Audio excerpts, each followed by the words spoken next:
Welcome to the Present Fathers Podcast. This is a special episode recorded in person in Nashville. My guest is Mike Thompson.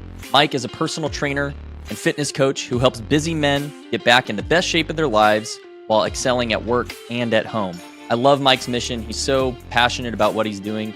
And I love how it's not just about being physically fit, it's about also showing up as the best leader for your family. What the work he's doing with men is just incredible.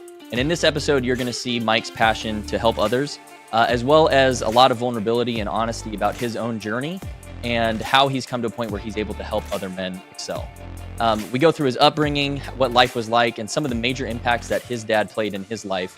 Mike is fortunate enough to have a great upbringing where his dad was very involved, and it's just good to see strong examples of how much that has made a positive impact in his life forward. He found fitness at an earlier age, really dove into that heavily, and he's going to share those experiences and how he used fitness as kind of an outlet for himself. And then we also go through the topic of becoming a police officer. So he decided he didn't want to do the military and be away from his family for long periods of time.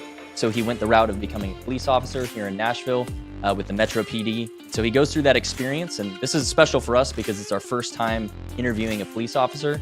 And after a few years on the force, he experienced a lot of anxiety and stress. And so he talks through that experience and what he learned from it and how to overcome those. So I'm really excited to share this episode with you. Mike is a great guy, full of energy, and just a real passion for helping others. And I think that's very evident through his story. So without further ado, let's get climbing into the episode. Thanks for watching. Mike Thompson, welcome to the show. How are you, man? I'm good, man. I appreciate you having me on. Yeah, dude. I'm stoked, one, because we've been trying to make this happen for like 6 months. Yeah, so it's literally nice to be across the table from you finally. And also that we're in person. Like, I love doing the in-person thing way more than the virtual, and we're close enough that doing this, I'm really excited to dive into your story. So let me do a very brief intro. You fill in any gaps, and then we'll dive into Absolutely, man. Into talking about Mike. So you're a husband, father. You were a former Nashville Metro PD for 2 years. Mm-hmm. And you've transitioned now to being a trainer and coach for men specifically, I think. Mm-hmm. And it's mjttraining.com is your main platform. And so let's talk just quick, high level. What is your training program? How do you help men? And what's your mission? Sure. So the tagline, and it took me a long time to kind of come up with a mission statement, because I think that's important for anything that we're doing. Yes. Like, and just overall in life, like, what is your mission? But for the business, I want to help busy men get back in the best shape of their life while excelling at work and at home. And that last part is super important to me because I see so many men trying to basically like train like they did in high school, or train like they did in college, or train like they did in the military, or whatever. And when you get to a certain point in your life that a lot of guys are at in like their mid-30s, mid-40s, you can't train like that anymore. Yeah. Like, you have other responsibilities, you got other stressors, you got other stuff going on. And so what I'm really passionate about is helping guys manage all of that stuff along with improving their health to improve all of the stuff that they actually care about. Because I always say, like, none of us are getting paid to work out. Like, I'm in the industry, I don't get paid to work out. Right. And I don't get paid to eat well. But it informs everything else that I do. And I know we'll talk about some of that stuff later. But I basically want to help shift guys' mindset away from like, hey, I'm fat, I'm this, I'm that, all this negative stuff, and like orient it more positively toward the vision that they have for their life. And like I said, like their mission statement, like why are they here? And how does fitness inform that? Yeah, that's awesome. Yeah. I agree completely. I think everyone needs to have, especially as a father, as a husband, you should have a vision for your family.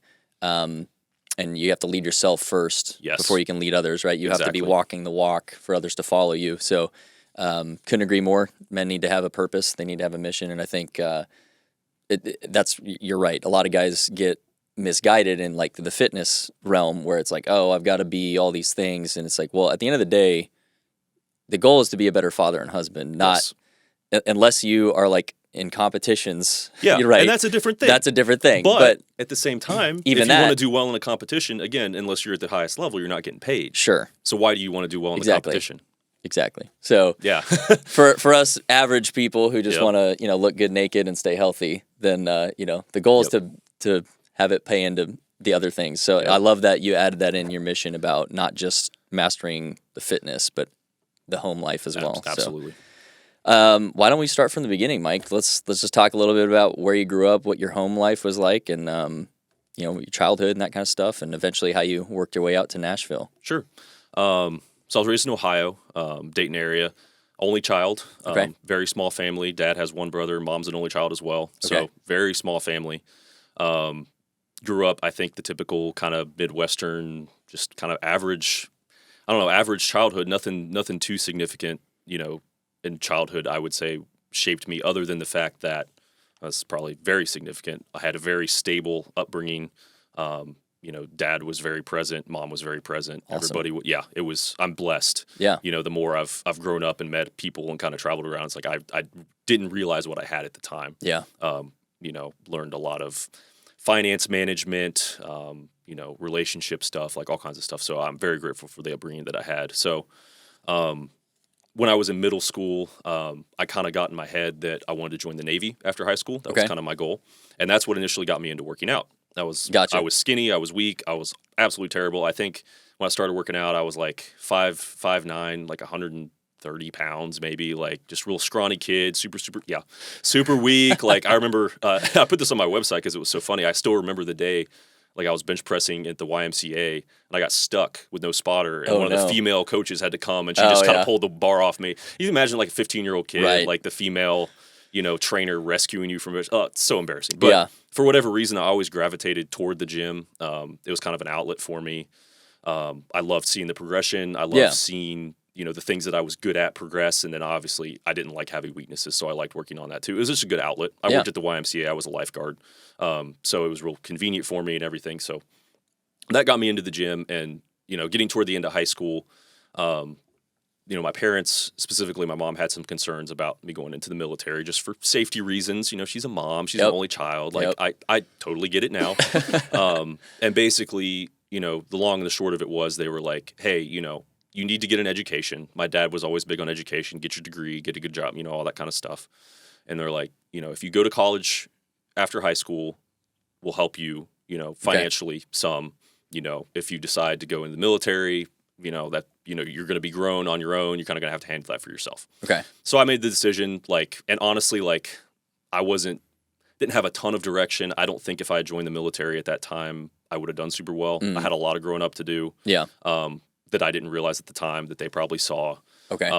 So I ended up coming to Nashville at Belmont University as a music major. Of course, the greatest career of all time. I want to be a session guitar player. And, still working out, whatever. Yeah, it's funny. Because that was my hobby. I had no drive to do anything else. I was like, well, I'll just go study this. But came to Nashville. I had some pretty severe tendon issues in my elbows. Physically couldn't keep up with the program. Okay. So I did 3 semesters. Ended up transferring out of the guitar program and graduated with a religion and philosophy degree. Another great job prospect. Yeah, man. Just really business career minded. I don't know what was going through my head. There's just tons of jobs out there waiting to hire someone with that type of degree. Yeah, exactly. But I was really interested in it. I loved writing, I loved reading, learning, thinking about this kind of stuff. So it was a good fit for what I liked to do. Sure. Career prospects were not great. But I met my wife in college. We met in 2009. Okay. We literally met first semester, started dating second semester, and then got married basically the month after we graduated. Nice. So, again, very blessed in that regard that I met, the one, so to say, so quickly into my adult life. And we've just that was, I think it'll be, our 12th anniversary next year. Well, congrats. So, yeah, thank you. So, again, very blessed. But I knew we were getting married. I was like, well, I need to get a job, obviously, pay some bills. We, didn't really have anything else going for us. So I was like, well, I've always liked working out. I'm going to get a job in the gym. Okay. So I got my training certification, started working in the gym. I think it was 2011. Started working as a contract trainer kind of around Nashville, worked at the university gym, just kind of pieced things together. I liked it. The hours were super long. Mm-hmm. And I never intended to do this for a career, right? At the time, I didn't have a clear vision for what I wanted. Okay. It was basically just I'm going to pay the bills and we're going to buy our house and have our nice little family and figure it out later. So we did. We bought a house after a couple years, kind of got stable. And I was like, okay, I'm not going to do this forever. I kind of saw it as a kid's job. I'm just training, people in the gym 12 hours a day. And I was like, what do I want to do? And I still had the itch to scratch where I wanted to go in the military in high school. I was like, I don't necessarily want to join the military now because family is very high on my priority list. Yeah. And not saying that you can't make it work because I know lots of people that do, but that was not my upbringing. That was not really what I saw good for my family. Right. Just having to travel and being away for training. I wasn't willing to do that personally, to be away for weeks at a time, potentially, a year. So I was like, well, the next best thing, I'll join the police department here in Nashville. So that's kind of where that went. So in 2016, I joined. It was like a 2.5 or 2 year application process at the time. Like, wow. It was ridiculous. It seems really long. They've sped it up now because that was right as a lot of the controversy, like the modern controversies around policing were starting to kick off. Oh, so it was more of a like CYA type of stuff just to make sure that like our recruits have been through enough. I think it was honestly people were not so jaded on the police at the time. Because I think for my class, we graduated, it was less than 40. It was between 35 and 40. It might have been 38. Okay. I think if I'm going to get the numbers wrong, but it was around 4,700 applicants for that class. Whoa. Which is wild. Now they struggle to fill a class of like 80 to 100 as far as my understanding kind of being outside. Right. And so I think at the time people were not as jaded on it. A lot of the riots hadn't happened. People were still looking at it like, hey, this is a great career. Doing that kind of thing. So anyway, I joined the police department then and kept training kind of online and did some stuff on the side. Okay. 2 years basically of that, and we'll get it, more in depth onto what happened. But I basically decided to leave that path because it was not, again, fitting into the vision of what I wanted for my family and, quite frankly, selfishly for myself. Right. And then came back to training. I had the business already going, but restarted it kind of full time. Okay. Trained in a gym in Hermitage out here for about 5 years, and then took everything online. Okay. So awesome. That's the path that has brought me up to this point. Okay. And real quick question, when did you become a dad? What year was that? That was 2021. She was born in September, so she just turned 2. Okay, so you'd already left the... Yes. Okay. Yeah. I had left Metro for a few years. Okay. But we'll talk about this, but honestly, future kids were kind of the impetus for really getting the ball rolling to me. Right. Moving. Okay. So let's go back then to the police, Sure. being in the Metro PD. You're the first police officer that we've interviewed on the show, and just as a military guy, I feel like we get way too much credit because I've done a lot of like group therapy with EMS and first responders and stuff like that, and I'm like, I'll keep my bag of crap because I've heard a lot of stories from specifically police. There's just something about doing it in your own home. Like there's a mental difference for me, at least, when like, oh, it was off in Afghanistan, this strange land, right? But when I came home, I was home, and it's like, I don't have to deal with that stuff anymore. So there's this separation that makes it easy to kind of not let it eat you up. Yep. But police are living it day in and day out, basically where you live. Yep. Or very, very close to where you live, right? So can you just talk through, one, I'm sure you were pretty excited when you started out, right? Bright-eyed and bushy-tailed, ready to like make a big difference. So just talk about your initial experience, and then I'd like to dive into kind of unpacking the mental and emotional side of what it takes to be a police officer and kind of the toll that takes on you and your family. Sure.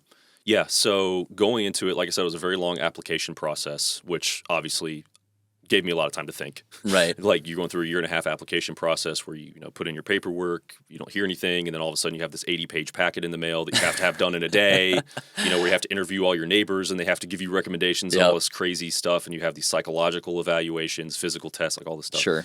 I was talking to somebody else a couple months ago, and I think I hadn't really had this clarification for myself until this conversation.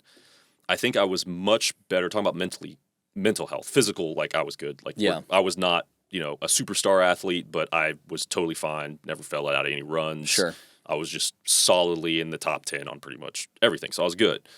But mentally, I think I was so fixated on I'm going to achieve this goal and become a police officer that I had forgotten about the lifestyle afterwards, which sounds so stupid to me now. Like you say it now, you're like, you idiot. Of course you think about the career.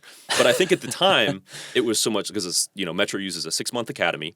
Okay. You don't live there, but it's, 5 days a week. It's, again, I'm not there now, but at the time, like we got smoked pretty good, pretty much the whole way through. The first 12 weeks is a little more intense. And but for those listening, smoked means like told to do lots of push-ups and Yep. overhead arm claps Push-ups and stuff like that. Just dumb stuff. Bear crawl around Yeah. the gym. Swimmers. I hate those. Run, Or, like, run to the crawling. mock-up or whatever. Yeah, run here, run there, pick that up, put it down. Yeah. You had to earn your uniform. You know, it's a game you play. So we wear a suit every day, and you're doing like these, 5-mile runs in your suit and stuff. You just feel so stupid. Yeah. But anyway, that was what it was. I was very mentally prepared, keyed in.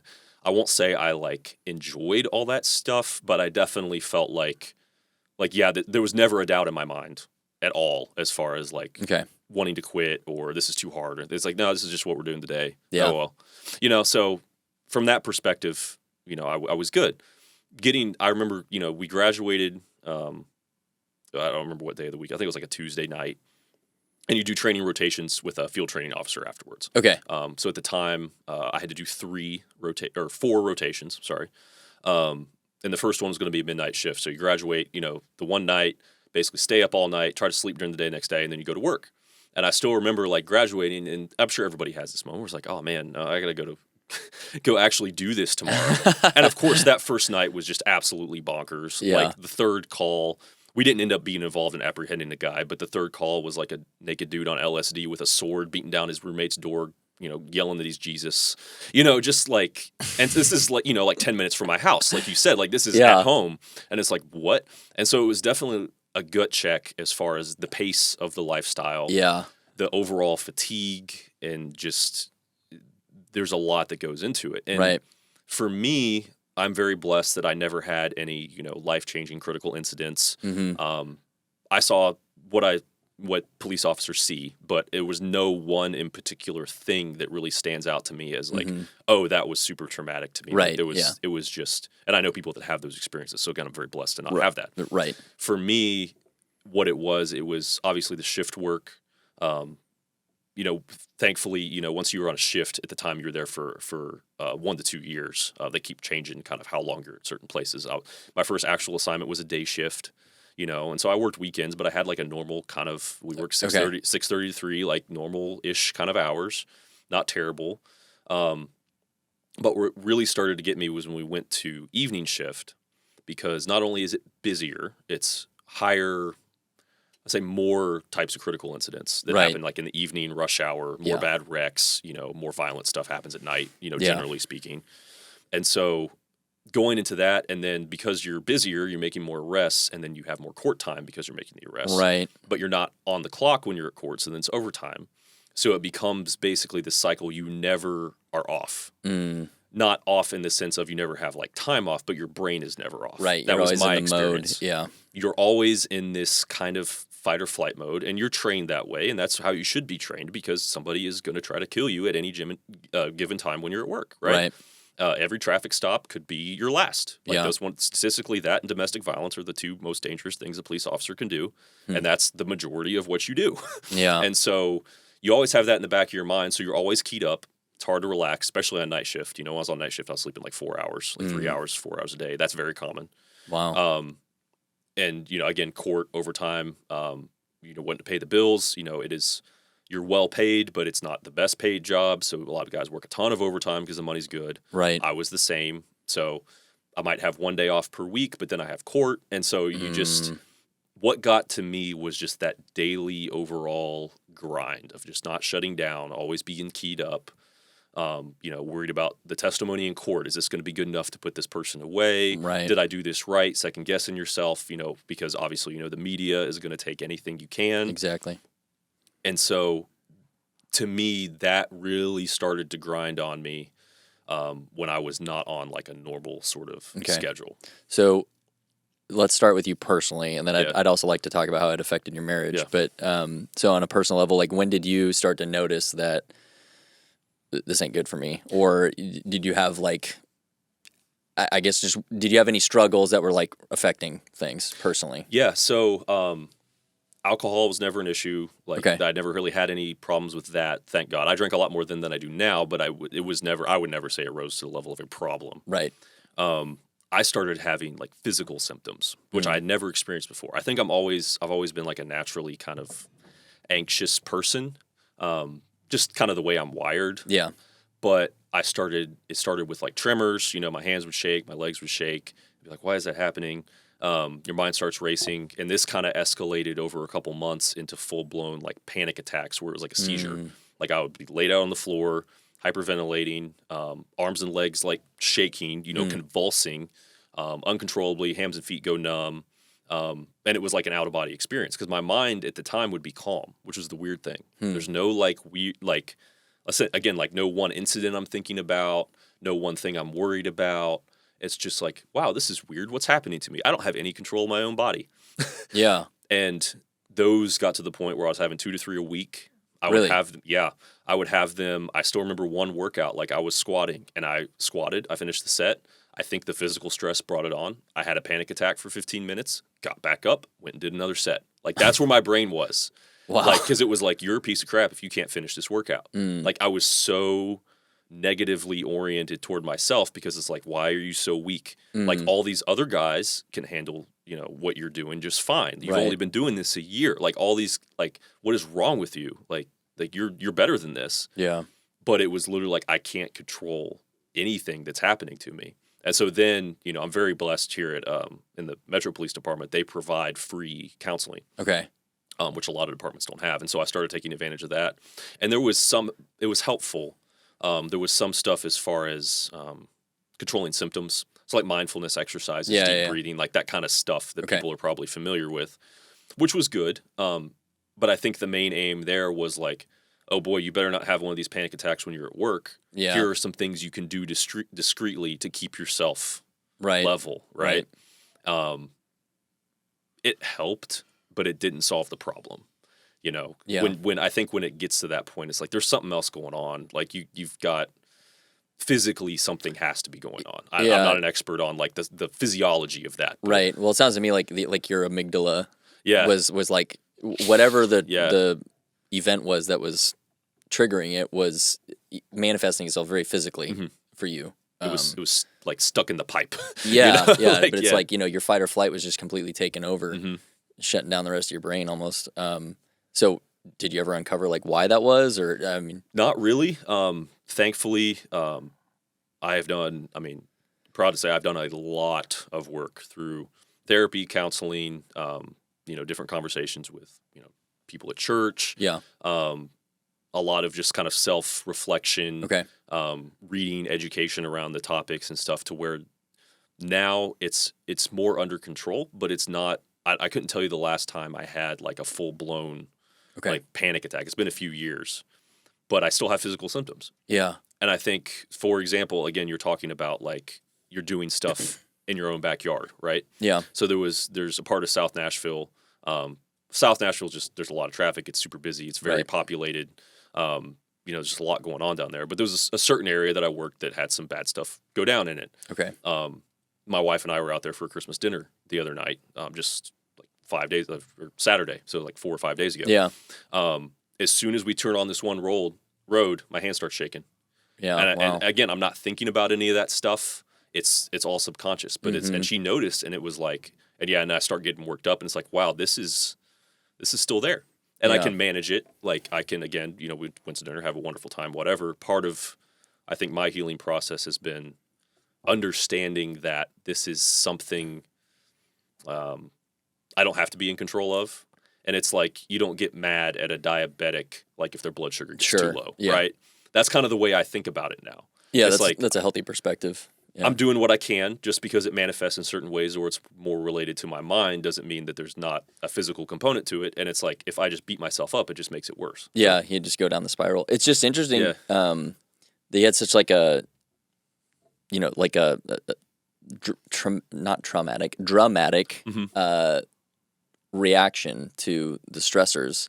Because you said you had a great childhood and, like overall, no one specific like crazy event or whatever. It's just, so I think that your story is very interesting because it sheds light on that, right? Like for some people, the way that we react to trauma or stressors or that kind of stuff is very different, right? So like you and I, probably very different reactions to the same event.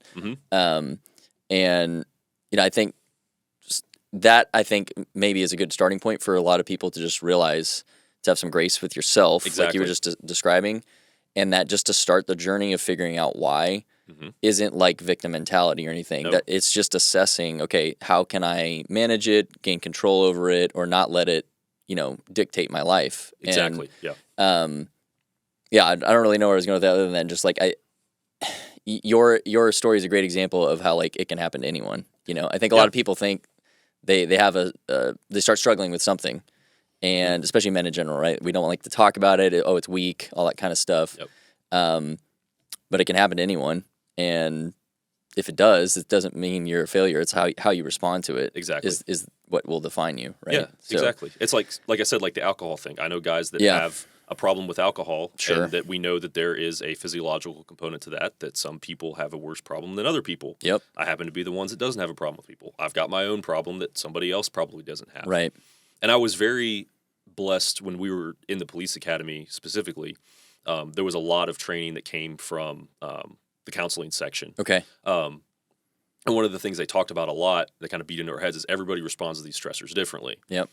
Some people respond, like if I had a critical incident where it's like there's gunfire and I'm like right here, it's like, there's gunfire. Like I don't, it's not a big deal. Like for whatever reason for me, and I was never in the military, like never been in combat overseas or anything. It's like, it just wasn't that big of a deal to me at all. But if I'm thinking about, what if my name gets dragged through the mud because I screwed up this call? Then it's like, oh no, even though I'm not in any physical danger, it's, all that stuff eventually goes away and life kind of goes back to like, you're not any physical threat. Whereas like if you get shot, like that's very bad, right? Yeah. That's very dangerous very for acute. you. Yeah. But for whatever reason, it's like, the prospect of being dragged through the mud or negatively impacting my family because of something that I did was very much more a real threat to me than gunfire. That's really interesting. I don't know. It doesn't make any sense. Like I've thought about it a lot, and at this point I'm just like, I don't know. Like that's just how I'm wired. I don't know. Well, I think that's a really great example of how it manifests differently. Yeah. And that it's not wrong or right. It just is. Yeah. And I think from my own experience and just speaking with a lot of guys who've been through a lot of stuff, like our natural tendency is to kind of beat ourselves up over that kind of thing. And like you were saying, it's all negative connotation. So you got to completely shift your mindset to focus on positive outcomes and overcoming and that kind of stuff. So let's flip how all these stressors started impacting your marriage. Sure. And honestly, the impact on the marriage was the reason, like capital R reason, that I made a change. Yeah. Started looking at transfers, other career paths, exploring my options. So, and it's weird when I think about on that time of my life, we purchased a house in the middle of that, another house. We moved out to Mount Juliet here. Okay. I remember basically nothing about that process, which if you bought a house, it's a very involved paperwork. There's a lot of paperwork. There's a lot of stuff to do. I remember basically none of it. Like I was checked out completely. I was absolutely checked out. You were just in like survival mode. Yeah. And I was just like, cool, this house is cool, whatever. Okay. Yeah, like it just passive, which to me is like one of the worst things a man can be. Certainly. But that's where I was. Yeah. My active brain was going toward work, and I didn't have space for anything else. Mm-hmm. So, we bought a house, kind of settled into our new rhythm, new shift, all this stuff. And I don't remember exactly when it was, but I know I was completely checked out, of the marriage, anything else. And basically, my wife sat me down, and what I remember specifically with the line that she said was, if you keep going down this road, our future kids aren't going to know who you are. And at the time, like, we didn't have kids. This was several years before we had kids, but we knew we wanted to have them at some point.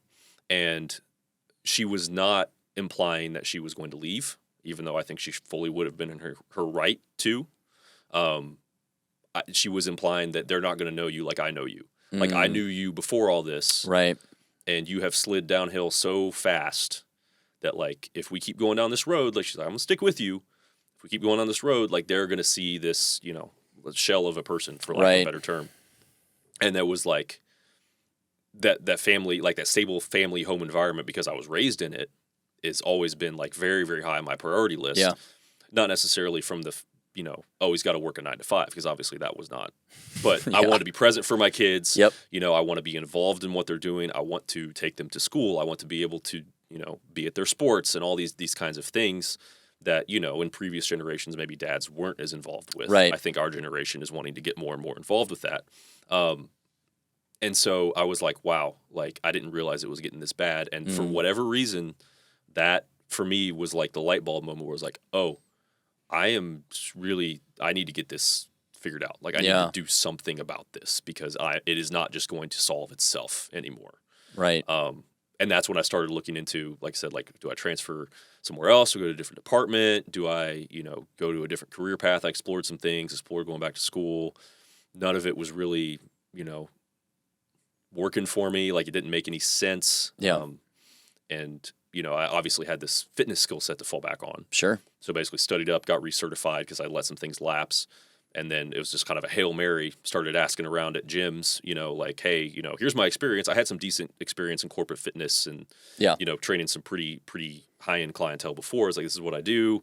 Here's my experience as a police officer. You know, do you have a spot for me? And there was a gym in Hermitage that did. And so I came in at a good time. It was kind of a transitional time for the business there. And I was like, cool, this is what we're going to do. Again, very blessed. My wife was working full-time at the time, so I had a little bit of financial flexibility to not be the guy for a few months. Right, to kind of start building it. For what I told myself was like, all right, if I'm not where I want to be in like 3-4 months, I'll go back to Metro. I'll figure out something. I'll make it work. Like I'll just kind of rest and then whatever. It took me a year. So I got to the end of 3 or 4 months. It's like, I can't go back. I'm just going to keep going. Yeah. So, that's funny. Yeah. So yeah, that was, if she hadn't been in my life to keep me focused on, honestly, keep me focused on what was already important to me, and to keep me focused on us as the goal and not just like being the guy, you know, going to do, you know, SRT, like special response team, like, or K9 or one of these cool, you know, high speed, cool things. Yep. The sexy stuff. That every guy, you know, on some level, I think wants to do. It's like, well, you could do that, but is that really what you've like what you want? And it's like, I don't think I need to be cool, you know? I don't know. Like, it's just not worth it anymore. Hey there, I got to interrupt this episode real quick for a huge announcement. We are very excited to share with you that we have an online merch store.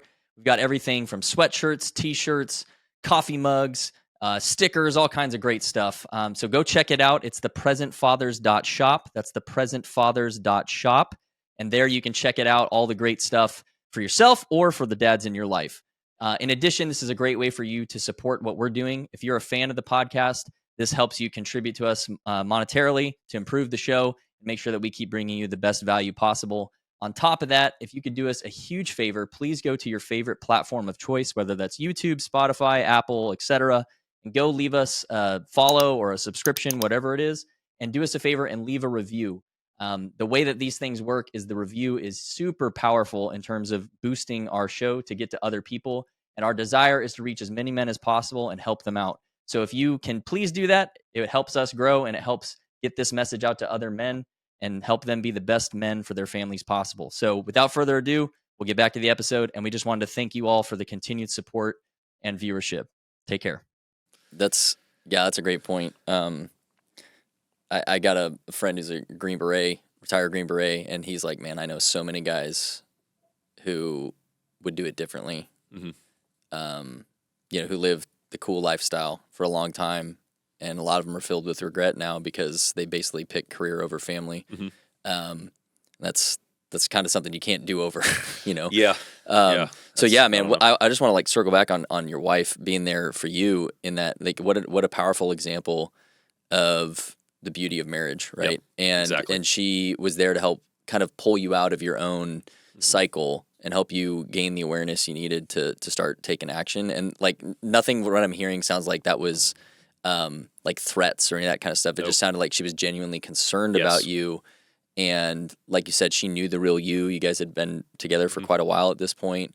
What a great example of how we can show up for each other in marriage. And you know, that's something that's near and dear to my heart too. My wife and I have had to step up for each other multiple times in our own story. And I'm really glad that she was there for you in that way, because now we're having this conversation. But so what were some of the, other than just like figuring out work stuff, what else did you do to kind of like become back to Mike's true self, the one that she fell in love with? And realignment of values and priorities. Okay. Like I always come back to that. Like, you know, what is important to you in life? What do you think is important in life in general? Yeah.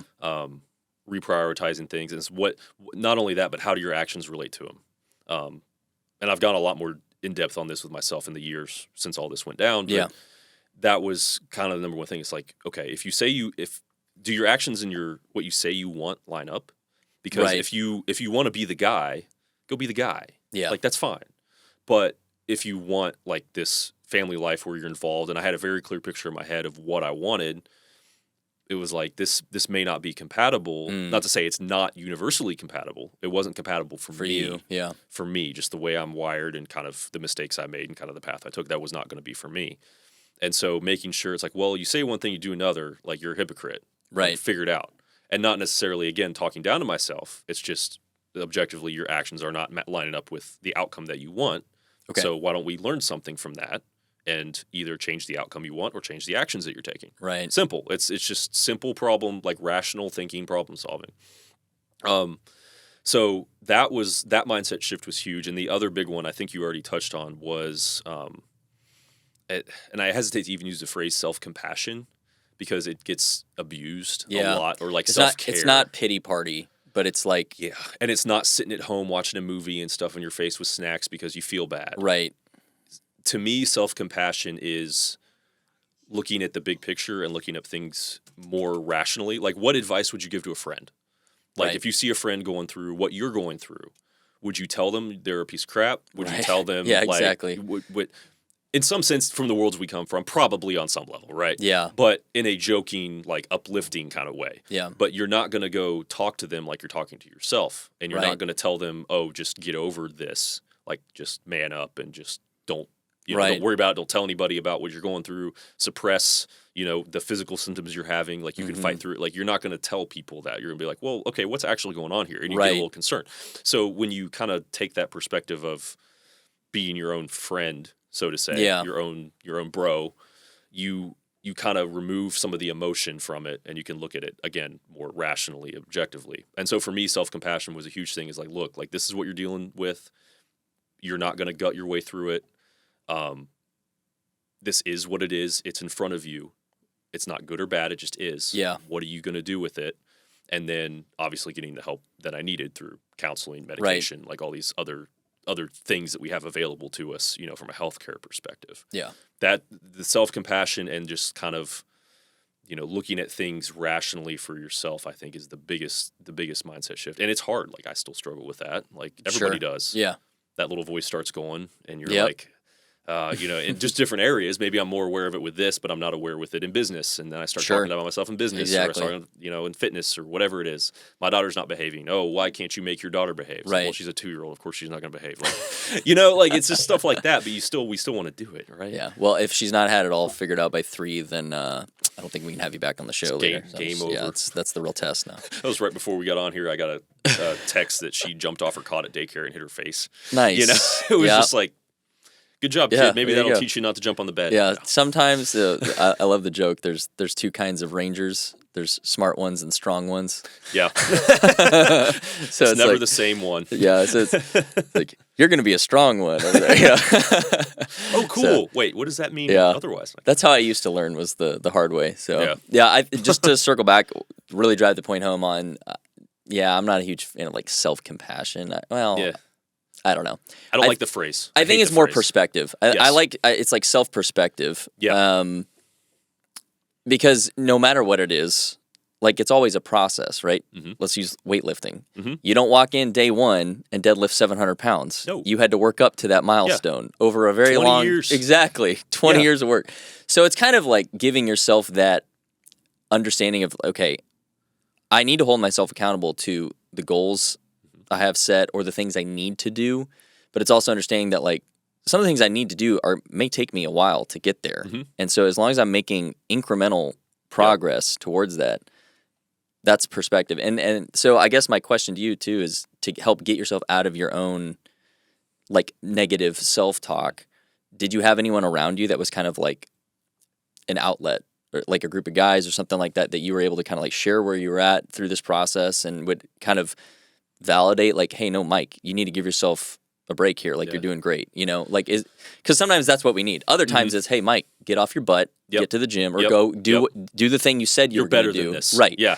So we need, I think, like, as guys, we need both at different times in our lives. But did you have that for you through this process? I did, but I don't like regrets. Obviously, I know you hear that a lot of places. Like, I have perspective because of things I wish I would have done differently. Sure. That is one of the things I wish I would have done differently. Is I had more. I had more. So I had a couple. I had a couple guys. I had obviously professional help. I had my wife, but I've always just been kind of more of an introverted guy. I've never had this huge friend circle. Right. I have a few really good friends. I wish that I would have had been more willing to open up to the people that I know would have listened. Okay. I'll put it that way. Yeah. I wish that I had shared more about it sooner. Okay. Rather than, I felt like I had to wait until I kind of solved the problem and be like, hey, here's this thing that I went through, 2 years ago, where it was like, no, like, I wish I would have shared more of the specific stuff with more people, like I said, who I know were good friends to me that would wanted to help, that would have wanted to been there, and I just did not allow them into that part of my life. Why do you think that was? A lot of shame. Okay. A lot of shame, embarrassment, negativity, and shame. Like, shame in what way? Can you expand on that? Like, thinking that I was better than what I was experiencing, thinking that it's hard. I think that's the best way to describe it. Like, thinking that I was better than what I was experiencing. I was stronger than this, tougher than this, and now I can't control this. I don't know what's happening. A man should be able to see. So it's almost like a masculinity wound type of thing. In some sense, yeah. Like, it's like a man should not have to deal with this because a man should be stronger.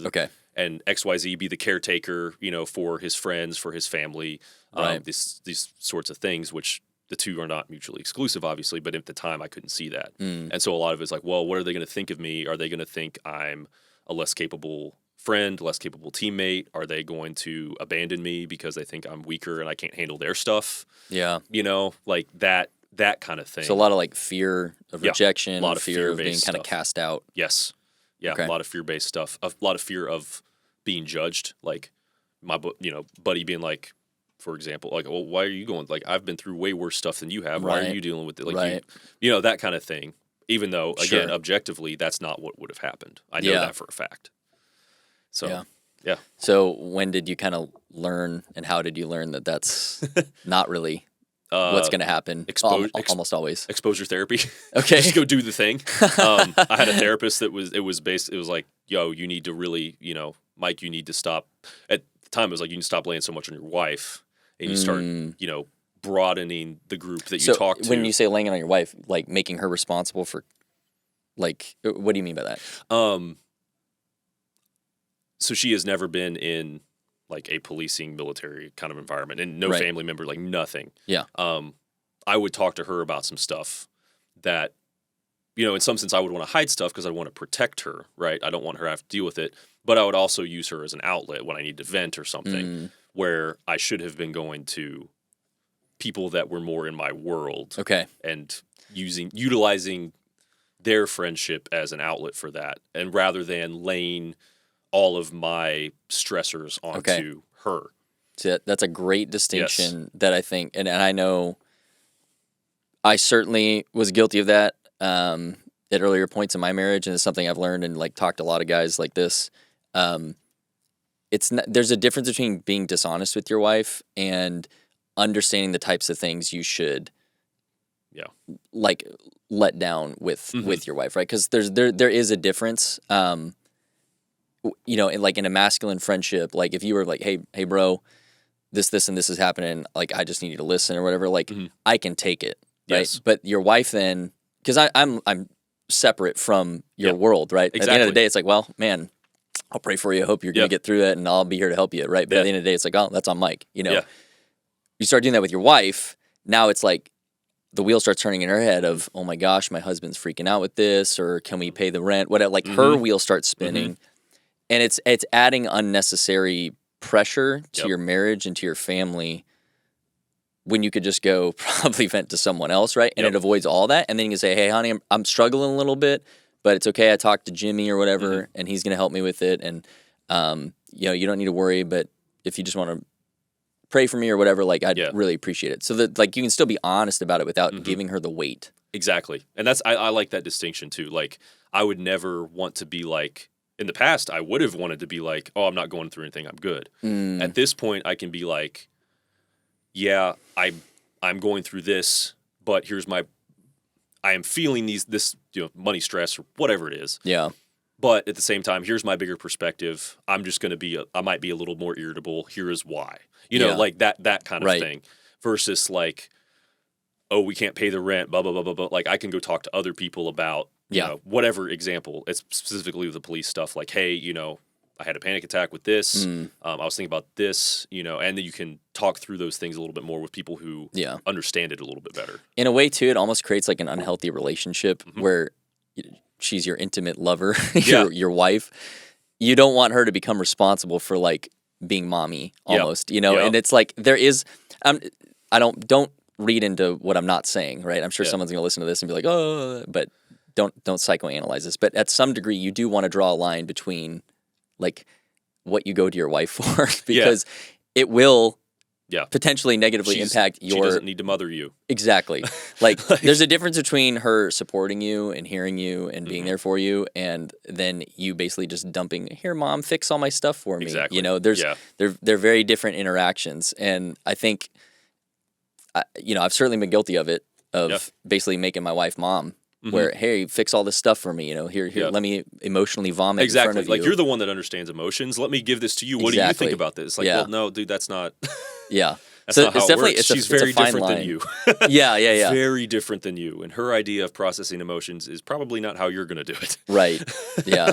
So that's, just to circle back, like, you had some people to support you, but you wish you would have built up more of kind of a brotherhood or a network of support outside of just your wife. Yeah. And having opened up about more stuff to being honest those about people your stuff. And being honest about the stuff to more people has been very, it's very liberating, very healing. Even just talking like this is very, certainly. Very liberating, very healing. Like, even like admitting your faults, obviously, is like, hey, this is something that I've dealt with. That's what it is. Here I am, deal with it. Kind of, from lack of a better term, like, that's what you're going to get. But being able to do that with, a certain group of people, I've only really, I think, gotten better at it over the last couple of years, honestly. Maybe the last year and a half. Okay. And it has been a game changer. Absolutely. Yeah. And so I'm very new at it, I guess, if, in my adult life. But I wish, honestly, I'd, been like that 10 years ago. Everything could have maybe avoided the issue altogether. I don't know. Maybe. Yeah. I can certainly relate. Like, it's opening up and being super honest about my stuff, accepting responsibility for it, and wanting to heal from it is definitely only lasts like 2 years, really. If I'm really brutally honest, like, was I really letting it down? It was probably the last like 2 years only. So it's, we're very kindred spirits in terms of that. But that I really think the reason things have changed for me and for my family is because I started leading with vulnerability in the right circles, with other men who are like respectable and are that right outlet. Yeah. Because you're not going to give your kids this stuff. No, like, absolutely not. Certainly not. But at the same time, you want them to feel free to come to you. Yes. And in my experience, obviously my daughter's only 2, so she's not coming to me with stuff. Like, that's not what in the stage we're in.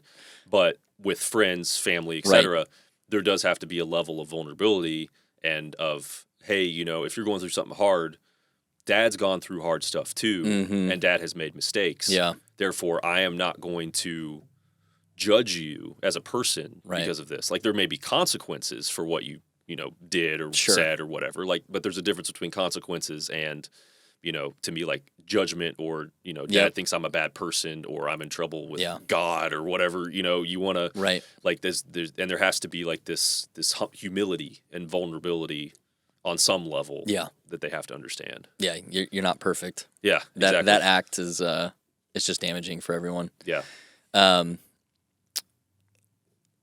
Before we move on to fatherhood stuff, sure. If there's just one takeaway people take from your journey through everything we just discussed, what would you want them to take away from it? Honestly, I think it's literally what we just said, that vulnerability is in the right circles. Okay. Is not a bad thing. It doesn't I think it's part of being human. Yeah. And it's part of a healthy human, like, psyche. Yeah. To be vulnerable about the right things in the right circles, looking at things objectively as much as you can. Nobody can look at things objectively, but well, that's where the circle comes in too. Yeah, exactly. Like you can kick ideas around. You understand, because when you do that, you understand like, hey, you're not the only one. If you're in the right circle, you're not the only one that deals with this stuff. Right. We all deal with this stuff.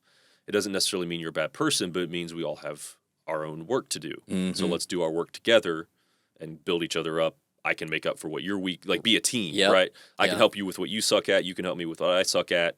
And, we all build each other up together, and then by extension build up our own families, and it becomes kind of this ripple effect. Right. Whereas if you just shut down and isolate and try to be the guy, it just doesn't.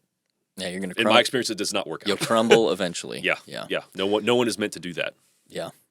That's good, man. I think I would say the same, like from my own story too. That's like, it's when I was vulnerable and started asking for help from other people, I got better. So yeah. I'm glad that you've been able to kind of overcome, what you were going through. And so let's transition now. What did that transformation look like? How did your marriage transform? And then ultimately you guys getting to a point where you're like, okay, we want to start our family now. Yeah. So, it's not been a switch flipping. It's like, oh, cool. And it's like, related to fitness, it's like nothing's ever linear, right? Right. Like you're not just I'm gonna lift a pound today and 2 pounds tomorrow and 3 pounds the next day. Yeah. And then, in 20 years I'll deadlift 700 pounds. Like that's not how it works. Like there's ups and downs and injuries and setbacks and time off and all this stuff. Yeah.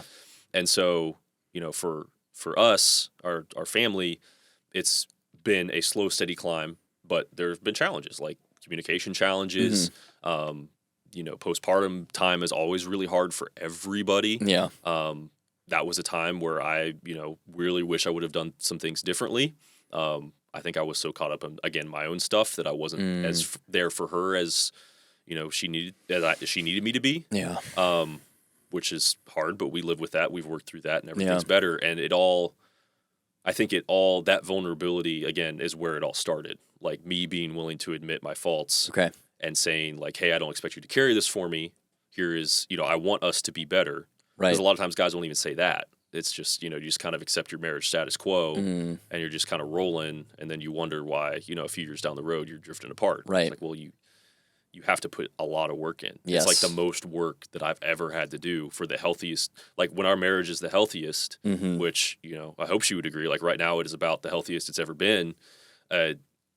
Man, like it's a lot of work. Yeah. It's a lot of very intentional, tough conversations that a lot of guys I don't think are just not willing to have or don't know how to have. I didn't know how to have tough conversations. I didn't know how to bring things up without feeling like, again, I was weaker or I'm just, it was really like, oh, this is your fault, your problem. I'm good. Fix this. Yeah. Where actually, no, I know this is my problem, but I'm too proud to admit it. Mm-hmm. So it's definitely, we've had ups and downs over the years, like any married couple. Right. Like I said, I feel like we're in a really good spot now as far as, family meetings, really communicating with each other transparently as far as like, hey, this is what I'm going through. Like you said, like pray for me. Like this is, not giving each other too much. We have our own things that we like to do, hobbies, friend groups, jobs, obviously, but we also have our life together. And I feel like we're getting better at that balance of not letting, her work take over, my work take over us. Right. We have what we have together is what we have together. And when we're together, like that's it. It's like awesome. everything else is supporting that. So, yeah. It's good. Like I'm very blessed. I'm very grateful that I have what I have now. Yeah. That's awesome, man. I love to hear that. It could have gone a different direction. Yeah, for sure. All right. So let's talk about becoming a dad. What was, oh man, what was that like for you? We were, so some background, and we've talked about this publicly, so I think, we'd be okay with sharing this. We, initially got pregnant, suffered a miscarriage at, very early. Yeah. I mean, it's which still was hard. Yeah. It's still hard. Yeah. And then, recovered from that, got pregnant again. And that's our daughter that's here now. Okay. That first one, I did not, without going down that rabbit hole, because that could be a whole other podcast by itself. It's like, you don't realize, and we were told this by, a a couples counselor that we saw after the miscarriage is you don't realize how much you can love someone in a very specific way until you have kids. Yeah. It's like, yes, I love my wife. Yes, I love my parents and all this. Like, I love my teammates and I love my friends and all these sorts of things. But it's like there's this child, and transparently again, it's like there's this child that I've never met, doesn't have a name, whatever. And I love this child with like everything in me, and it is absolutely crushing. Yeah. When you lose that, even just the hope of that. Right. And so when Alice was born, our daughter now, it was like, again, just like there's a part of you that opens up that you didn't even know existed. Yeah. You're like, oh, wow. Like, I still remember, and I'm sure it's the same with your kids, like every step of the way, pregnancy, hospital, like the whole stay in the hospital, like everything. And it's just like, it's so vivid in your mind because your mind latches on to those big moments. And it was just, I don't have words for it. Like, other than just like, you don't understand it until you've experienced it, which I get annoyed with people that are like, oh, I'm a dog parent or I'm a cat parent. Yeah. Or It's like, whatever. It's like, I understand, like, I have a dog. I've had many dogs. Yeah. I understand loving your pet. I understand really loving your pet. I've been there. This is not that. Yeah. Like, let's not dilute parenting to that. So, anyway, soapbox, you can disagree with me if you want. No. We're going to have to table that one because we could do a whole episode just on that topic right there. But we'll talk backstage on that one some more. Yeah. But so yeah, it's been, far and beyond. I mean, it's been very tough. She had trouble feeding in the beginning. Okay. She wouldn't really take a bottle, which means my wife was basically on her own feeding. And finally we got all that resolved. She started taking the bottle, sleeping better, like all those kind of things. Gotcha. But that first few months postpartum was rough. Yeah. Came out the other side of that and, very blessed again. She's been happy and healthy since then. That's good, man. But it's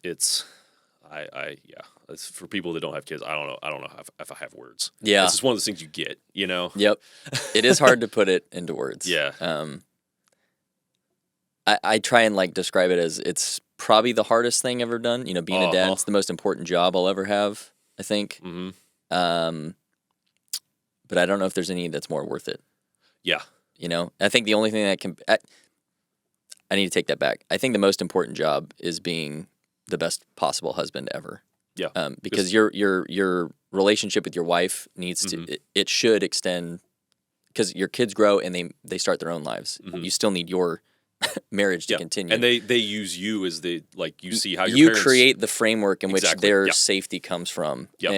But so like just a very, very close second, right? It's in the rafters with the peak of your marriage is your job as dad. And yeah, it's like you said, it's extremely hard work, but I also think it's the most rewarding work. Oh, it is. I don't, both as a husband and as a father, like the best experiences in my life are from like triumphs in those roles.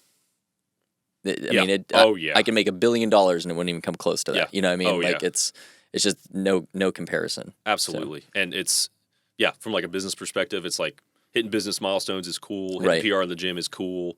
Like that's whatever. Like when she walked for the first time, or, there you go. Started talking a little bit. Yeah. Or what one of my clients told me that stuck with me. He's like, when Leslie was pregnant and, we were getting toward the end of that, he was like, there's no better feeling like when you get home, you come in that door and the kid runs up to you and hugs you. Yeah.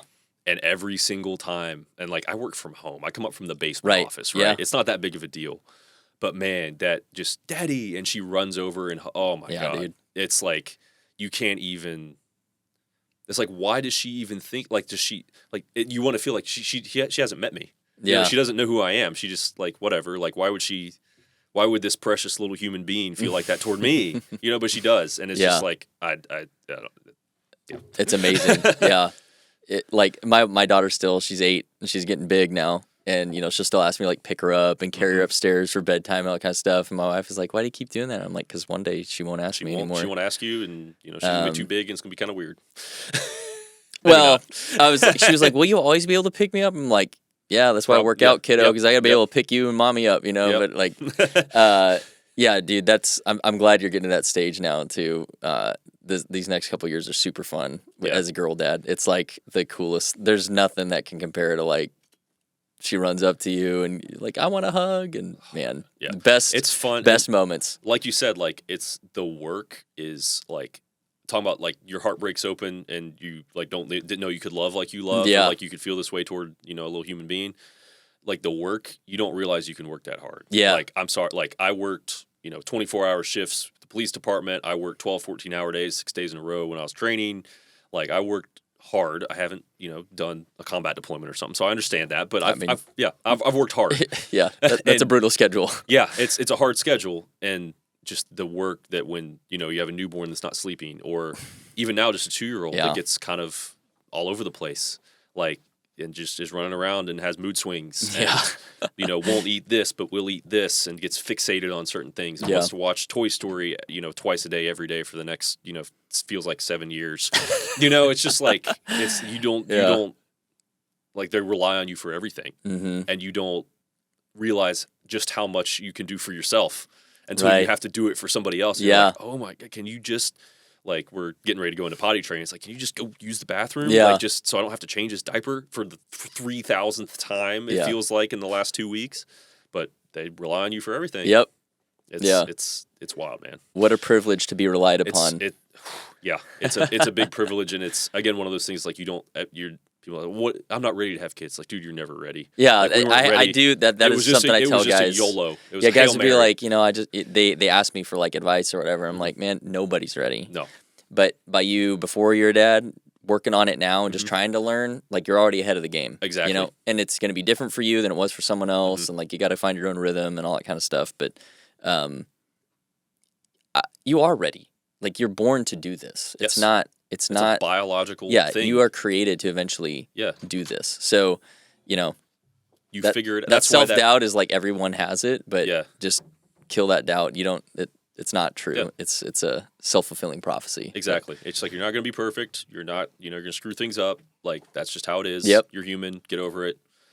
They're also more resilient than we think. You think it's this tiny little thing, and they're surprisingly, like you just said, they jumped off and hit her head on a cot and stuff. They do stuff like that all the time. You're like, oh my goodness, my tiny baby's gonna die, and it's like, nope, they get up and like, ha ha ha. Yeah, like, I still remember the one and only time she like rolled off the couch and hit the floor without me being able to catch her. It was I still remember it was a Sunday afternoon. Leslie was somewhere else. And it was like, I'm on the phone with the doctor, and of course they're not there, so they have to do a call out, and they have the doctor call me, and I'm like freaking out. She's crying. It's just awful. She was calmed within, a minute or two before the doctor even called me back. And the doctor's like, well, look at her eyes. Are her pupils the same size? I'm like, yeah. Like, she crying? No. She bleeding? No. Like, can you, feel her soft spot? Yeah. Like, all right, well, just keep an eye on her for the next 24 hours. And I am still like, and she's just, off playing with whatever little toy. And it's like, that took me longer to recover from than it did her. Yeah. Like, what? Never happened again. Yep. That's good. All right, I'd like you to answer, what is the best piece of advice you ever got to be a dad? Oh, wow. That's a good one. Or I guess just general fatherhood advice that someone gave to you. Someone gave to me. It's so hard because there's so many things. I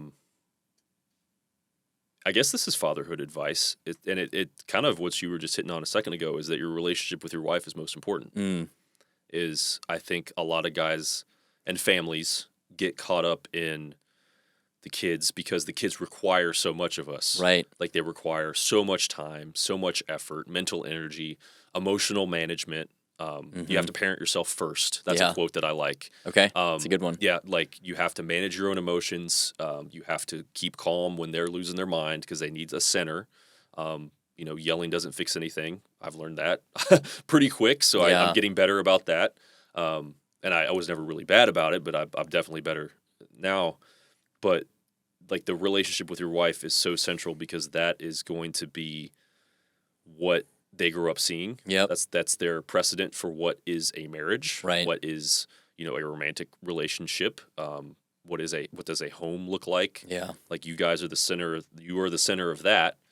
And if you let that go, I've seen, friends and stuff, unfortunately, like you let that go, you drift apart. You make the kids the central thing. And like you said earlier, like when the kids will grow up and leave, and then what do you have? Yeah. But I'm thinking even more immediately, like as a parent, like trying to raise a young kid, if they don't see you both together, working through things together, if they don't learn how to manage conflict, because there's conflict in a marriage, and they're not going to take your advice. They're going to do what they see you doing. Exactly. And so if you don't know how to manage conflict, or on the flip side, if you don't ever let them see you have conflict, if you stuff it down in yourself, or you just fight when they're not around, or whatever, other mechanism, you use, they don't really have a way to navigate conflict in the real world. Yeah, they enter adulthood with a false expectation. Exactly. And then they start their own narrative of like they have a fight with their future spouse and they think that they're a terrible spouse now because they had a disagreement, Yeah. Like everything's wrong, or this person isn't right for me, or they must not love me, or I don't love them. Yeah. It's like, no, this is part, and you have to know how to deal with that. And even it's like in the workplace or at school or anything like that. What does basic respect look like? Right. What do boundaries look like for, relationships? Because when they're going to school, it's like, they have their friends in their circle. But when they're young, I mean, what other relationships do they really have to look at? Right, exactly. Like, what are they really looking at? So being able to have a very steady foundation, I think that's parenting advice. At least, like, I would agree. Have a great relationship with your wife. Yeah, I think that's great. Yeah. I know that our daughter gains a great deal of comfort about her whole world, knowing that mommy and daddy are, attached to the hip and have each other's backs no matter what, come hell or high water, that kind of stuff. I mean, that creates a level of security for our child. She's at the age now where she can start to grasp some of these bigger concepts, and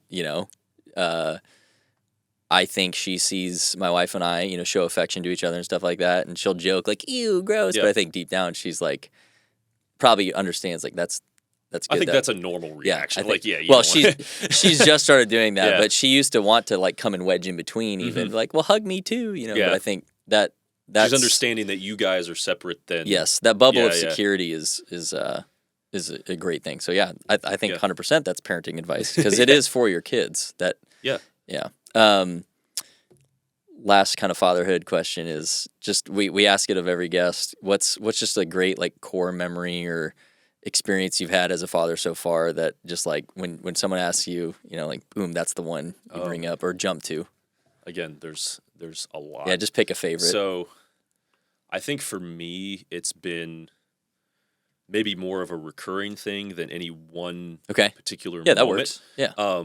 Because again, it was like I really wanted to be intentional with just spending one-on-one time with her from the beginning. Not just like, we're going to have daddy-daughter date when she's in school or whatever like that, but like actually making it a habit and an expectation. And so we've done breakfast together since she was like in her little infant carrier. Yeah. So I literally take her like to breakfast, as an infant, and it's like, give her whatever she could eat, which is not much. Yeah. And I would eat, we do whatever. And now it's, progressed to, with my schedule now, I'll take her to breakfast. We'll probably do a little shopping, stuff like that. Go to the indoor playground, play a little bit. She has gymnastics. I'll take her to that. And for me, that has been grounding for me because it reminds me like, you're taking a half day out of your work week when you used to work like just nonstop. And it was when you weren't at work, you were thinking about work. And just with building a business too. I mean, it's the same exact mentality you have to have because your business is going to go under if you don't. But it's like you are taking this time to live this life now. Like the life that you want with your daughter is not somewhere off in the future when I just make a little bit more money, or I just have a little bit more time, then I'll do it. No. I'm being intentional now. I am giving up something that, I could use this time and make a decent amount more money. But I'm using this time with her and, seeing her learn how to, like in gymnastics, learn how to forward roll. Yep. Or getting up the courage to finally jump in the foam pit when she's been so apprehensive before, or literally learning how to jump with 2 feet, like just little coordination things like that. I got so excited when she started jumping with 2 feet. It's like, you learn how to jump. Like, this is amazing. Yeah.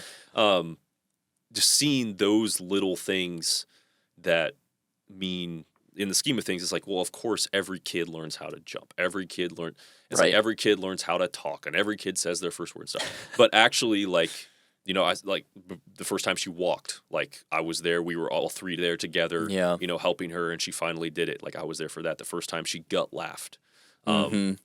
we were all three there looking through a book, and she just started cackling, and she couldn't barely even, I don't even think she couldn't walk at the time. Yeah. She just like topples over laughing, like those little things. Yep. Like you just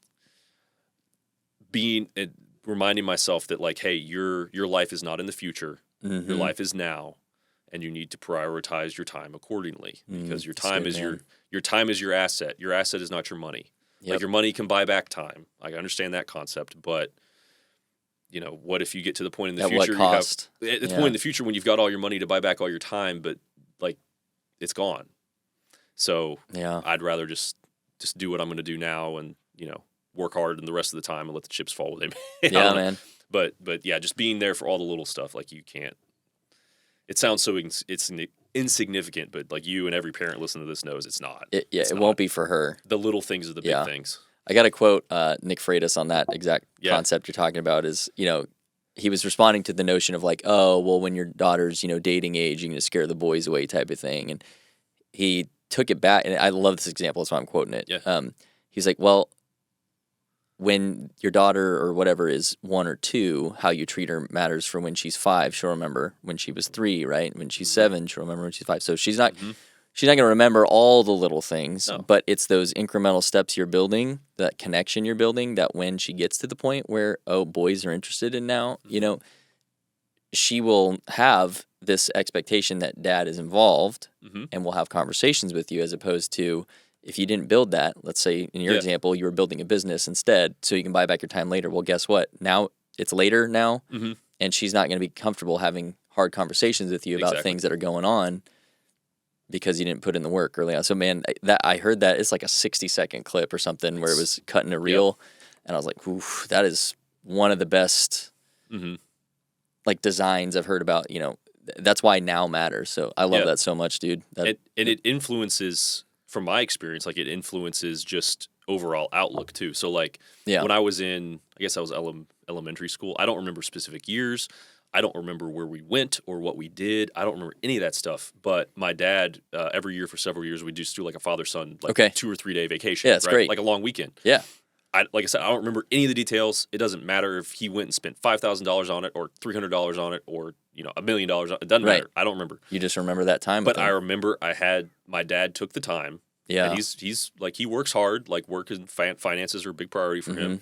But he took that time with me when I was younger. And so now I have in my head, it's just something simple as like, wow, my dad really cares about me. Yeah.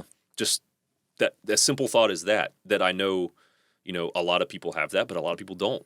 Yeah. And so, I want her to have that. Yeah. Like, my dad took the time to take me to gymnastics most of the time. You don't remember what you did in gymnastics. It's irrelevant. You don't even remember probably where it was, but he was there. Yep. That's it.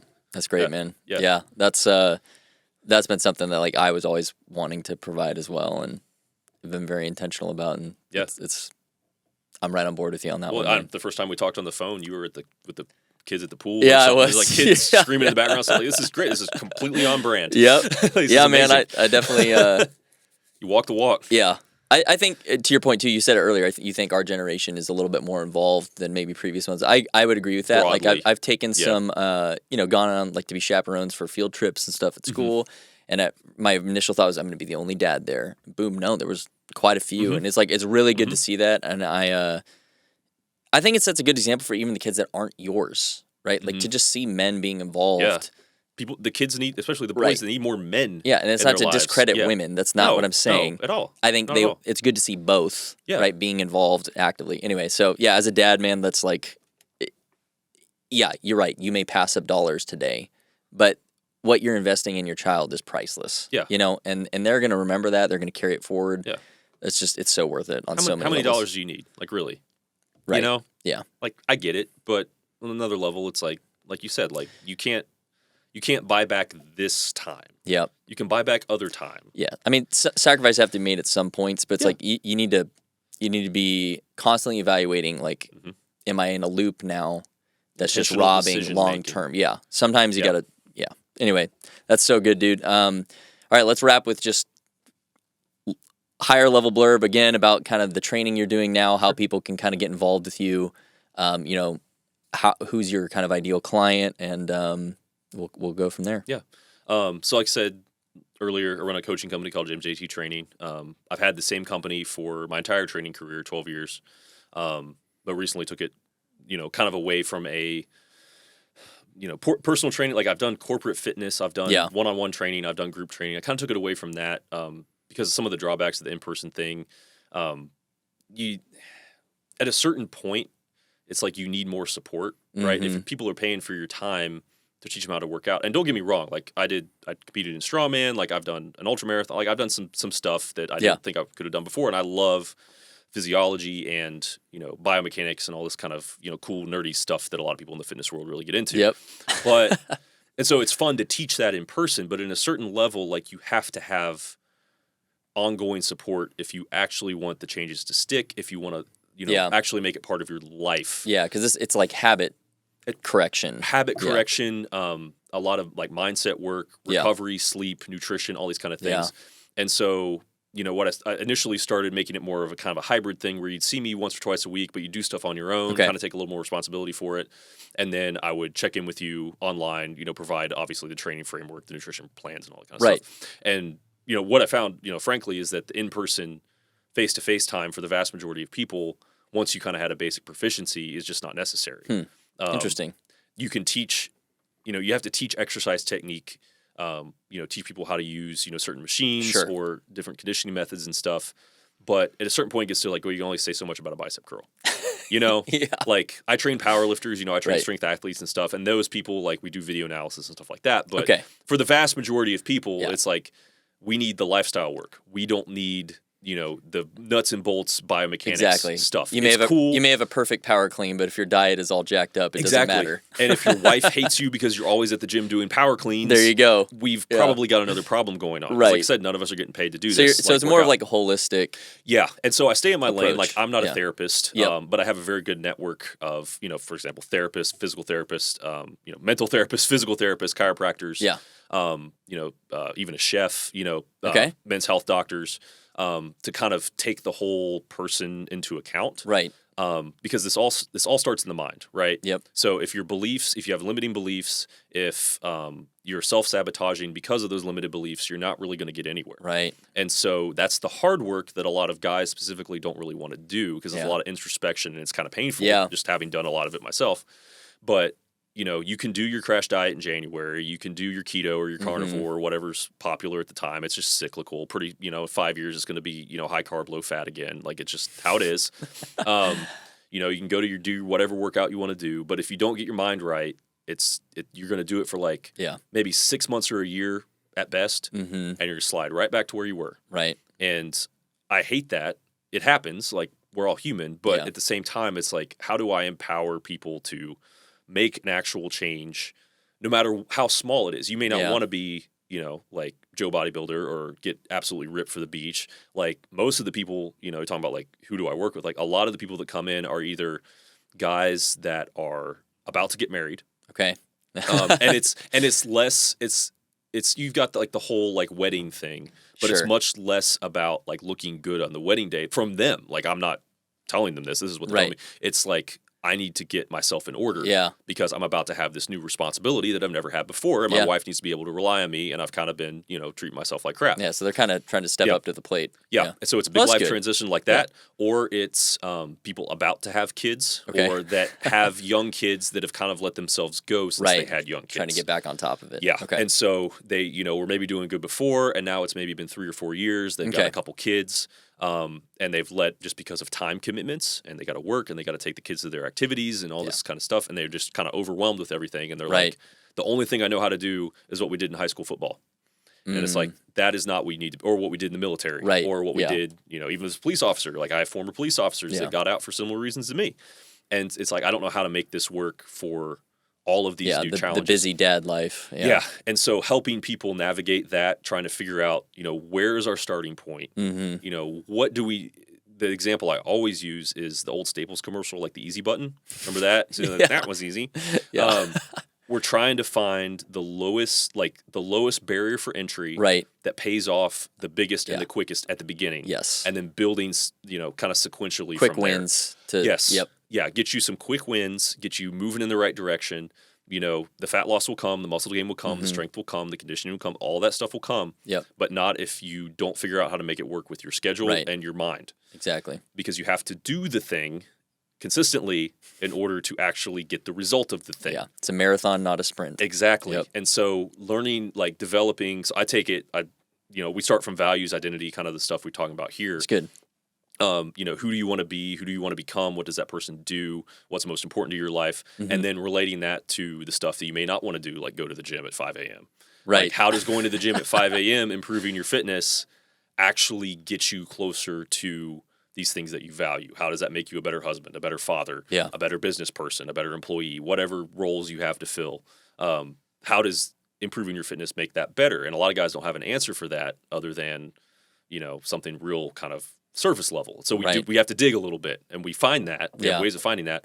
And then it's like, okay, now we can educate you a little bit, give you some basic knowledge. Now we can build a plan, based around your schedule and what you know how to do, what you like to do, to get you what you want. Because you don't have to be, like I said, Joe Bodybuilder. You don't have to be Olympic lifting freak. Yeah.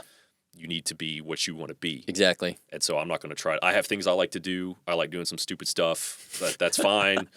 Whatever. Don't we all? But some people don't, man. Some people are just like, I'm content with my 2 workouts a week and, kind of eating pretty well and being reasonably healthy and not having bad blood work. I'm like, that's cool. Let's do that. So I'm never going to impose my will on somebody else. That's just make it what it is. All right. Yeah.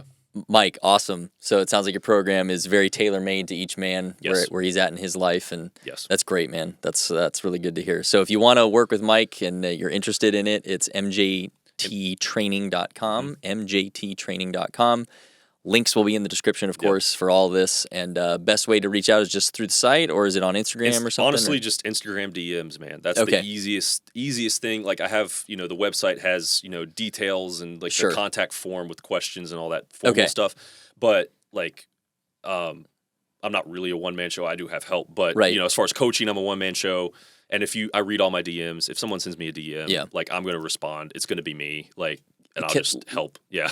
So it's all remote? Yeah, 100% remote. So people can be anywhere in the world. I have clients in Canada, Ireland. I've had military contractors where I didn't know where they were. The secret squirrel people.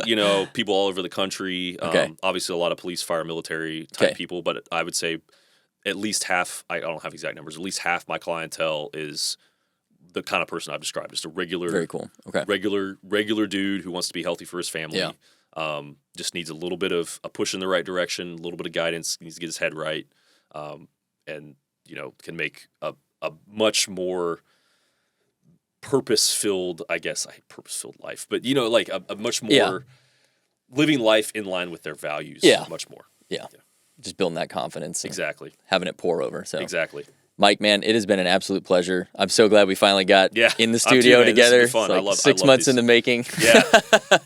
But yeah, dude, I am so grateful for you to sharing your story, being vulnerable, and thank you too for diving into like what it's like being a police officer. And obviously everyone's experience is different, but I really do mean it. I think the police probably get the least amount of credit when it comes to anyone who steps up to serve in some form and capacity like that. Yeah. And so check on your police officer friends and family. Yes. So for me to you, thank you for stepping up, and even though it was just 2 years, you still volunteered to do that. Yeah, I appreciate that. And I think that I hope that our country move back to a position of changing where things are when it comes to that line of work, in terms of just general respect for it. Yeah.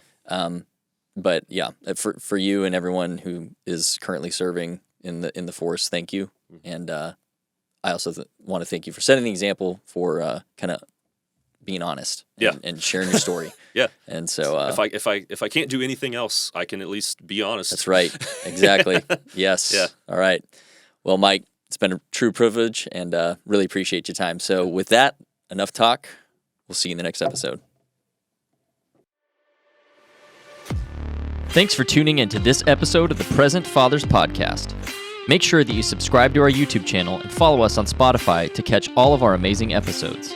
We will see you in the next one.